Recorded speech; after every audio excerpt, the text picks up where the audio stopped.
শহর থেকে পান্না খান বলছি। লিটল বাংলাদেশ প্রজেক্ট এক নতুন দিকে মোড় নিয়েছে।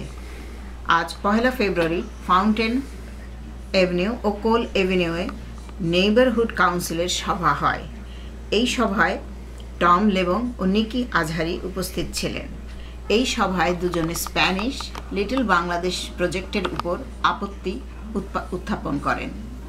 তারা বলেন, এখানে অনেক স্প্যানিশের বসবাস রয়েছে এবং গুয়াতেমালান সহ অন্যান্য দেশের স্প্যানিশরাও এখানে বসবাস করেন। এছাড়াও কোরিয়ান টাউন নিয়ে গেরি নামের একজন সাদা ভদ্রলোক আপত্তি তোলেন। তার কথা ছিল, এটা উইলশিয়ার টাউন, পূর্ব হতেই এটা উইলশিয়ার সেন্টার হিসেবেই পরিচিত, সেখানে কোরিয়া টাউন হয় কি করে। এই সমস্ত প্রশ্নের সম্মুখে টম লেবং এবং নিকি আজহারি উপস্থিত সকলকে জানান যে তারা প্রত্যেক কমিউনিটির সাথে কথা বলে সভা করে তারপরে তার উপর একটা সিদ্ধান্ত আমাদের জানাবেন। ধন্যবাদ।